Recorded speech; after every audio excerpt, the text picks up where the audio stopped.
Thiago, will he be filling the Scholes role for Moyes boys next season? Is Higuain still edging towards the Emirates? And will Isco be joining Ancelotti at Real Madrid? Joining me are former Celtic, West Ham and Arsenal striker John Hartson and international football writer Peter Staunton. I'm James Richardson, this is Transfer Talk. Pete, first thing we want to know today is Thiago Alcantara going to Manchester United? It's up in the air at the moment, James. There was a meeting on Friday between the Barcelona president, Sandro Rosell, and Thiago's father, Mazinho, who won the World Cup with Brazil in 1994. Basically, what the Thiago camp are looking for is guarantees. Guarantees on first-team football, his status within the squad, because after impressing, at the Under-21 Championships for Spain, he wants to make that World Cup squad, and he doesn't believe if he can do so while his path in the first team is blocked by the type of players that are already at Barcelona. Well, again, he's a fantastic player. I think his stock has gone up as well after having had a fantastic Euros, Under-21 Euros for Spain. But the problem I see, if he stays at Barcelona, wanting to push on, is that he has to break that fantastic four, if you like, of Xavi, Iniesta, Fabregas, who doesn't get as much game time as he would like, and Busquets. If he went to Manchester United, he would definitely play a lot more. He'd get a lot more game time, simply because they'd pay a lot of money for him and he'd be a massive player for them. But his people aren't returning United's calls anymore. Yeah, seemingly United had been in contact with Camp Thiago over the past couple of weeks, but the line has all of a sudden gone cold, which you can only take to mean that negotiations presumably went pretty well between Mazinho and Rosell, and they have now the guarantees that they're looking for to get him on the field more regularly for Barcelona. All right, so it'll be new camp, Thiago, indeed. Now, Arsenal, your old lot, giddy times there for Arsene Wenger and co, ready to splash the cash as rarely before. A lot of talk that Gonzalo Higuain is going to be their man next summer, and one or two other players as well. Fellaini's been out there. Are they players that you see fitting in well at the Emirates? Well, definitely, and I think the problem Arsene Wenger has had, really, and the fans don't seem to see this, is that any player that Arsene Wenger looks at, he wants them to be better players or of equal value players as what he already has. He doesn't want to spend big money, pay big wages on mediocre players. He doesn't want to do that. And if it means in bringing in younger players and blooding them and working with them on the training ground, making them better players, that seems to be in the route that Arsene has gone. But when you look at Fellaini, a fantastic midfielder, great presence, strength, a goal scorer from midfield, can defend, can attack, wonderful threat from set pieces. He's an Arsenal type of player for me. I think he'd be fantastic for Arsenal. Would Fellaini. In terms of Higuain, frustrating time last year, so I just feel at a good age, Higuain would come in, he'd be a hero to the crowd, wonderful talent, and I think he's at a stage in his career, Higuain, where he'd want to go to Arsenal and settle, and I think he would get lots and lots of goals. So I think that would be a great signing also. All right, the other club that were in for Higuain were Juventus, who possibly because of Arsenal's interest have really gone big on the Tevez thing, and that looks like that might finally go through now. As regards the Fellaini story, though, that's been around for a while. Why has there not been any movement on it? Well, a few weeks ago, Arsenal had a bid accepted by Everton, more or less. I mean, they met the buyout in his contract, so Everton were they had no choice really but to let Arsenal speak to the player. Now, indications are that Arsenal made an offer to Fellaini. He's on a contract worth about £75,000 a week at Everton, and they actually went under that. They offered him £70,000 in their opening offer. Now, the indications so far are that Fellaini would go to Arsenal, wants to play for them. So I think Arsenal will be back to negotiation as far as he goes. And terms agreed also with Higuain, but of course, as you were saying, the problem there is that Juventus have also reportedly agreed terms with Higuain. So a bidding war, it could happen. I don't know if Arsene Wenger want to get tied up in that one. So.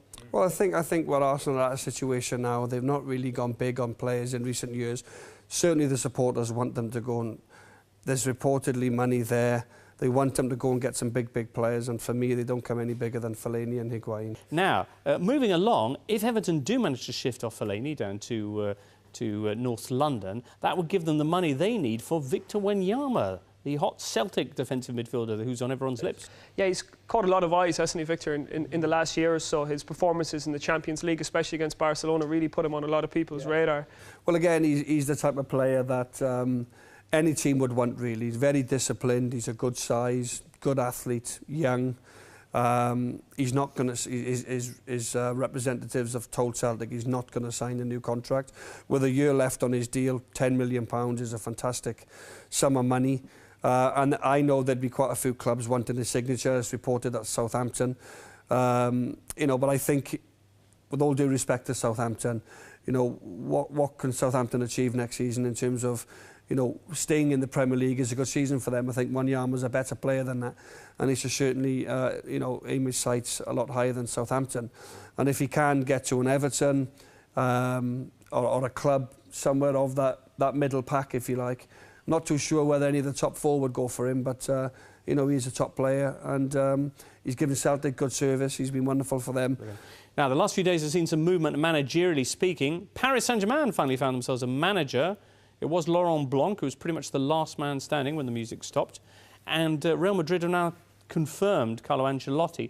Does this mean, Pete, that we're going to see a flurry of transfer deals rubber-stamped by the new men in charge? Well, earlier on this week, Florentino Perez, the president of Real Madrid, said they wanted to have their managerial announcement in place before they would move on and start announcing their signings. So now that Ancelotti has been confirmed at Santiago Bernabeu, there is every chance that over the upcoming days we can see Real Madrid, you know, give us that grand ceremony that they usually do with their big signings, where the Bernabeu is full and there's somebody doing kick-ups on the field. Who's it going to be? Who's the big signing going to be? It looks like it's going to be Isco.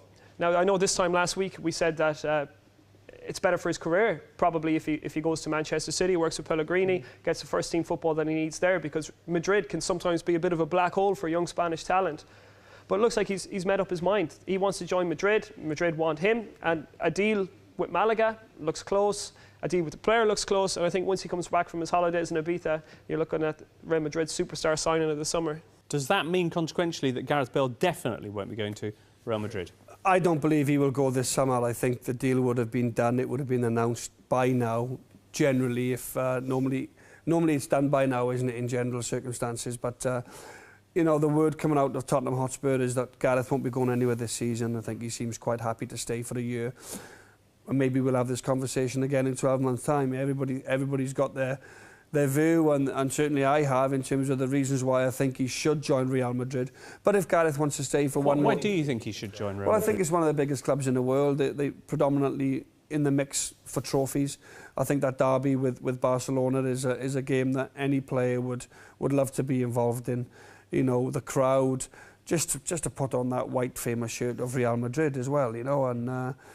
I think if you get an opportunity as a player, you know, certainly I was never good enough to go to a Real Madrid or a Barcelona. Gareth certainly is. He's on everybody's lips. He's one of the most sought-after players in the world. He's just off the best season of his life. And personally, if I was Gareth, all right, that's fine. Stay another season at Spurs, but certainly next season he has to go and really, really try and play for these magnificent football clubs, which he will do, no doubt, get the opportunity. Well, that's almost it for this transfer talk, but not before we get your questions in added time. John, we'll start with you. Ed Chapman on Facebook wants to know, will Man United miss out on big signings because David Moyes is in charge? I don't think so. I think he'd have had assurances from the board before he left Everton.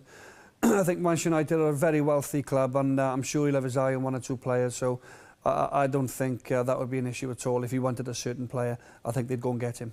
Pete, Come On You Spurs 2013 on YouTube, wants to know what's up with Porto striker Jackson Martinez and a move to White Hart Lane. Andre Villas-Boas this week said there's no interest in Martinez and he's not signing for Spurs. So if Spurs fans are looking for a striking target, they're going to have to look elsewhere because he's not leaving Porto this summer. All right, last one then for both of you from Detonate on Twitter. Yes or no, is Gareth Bale worth 85 million? He's worth what anyone is willing to pay for him. Today's market, yes, I would say he is.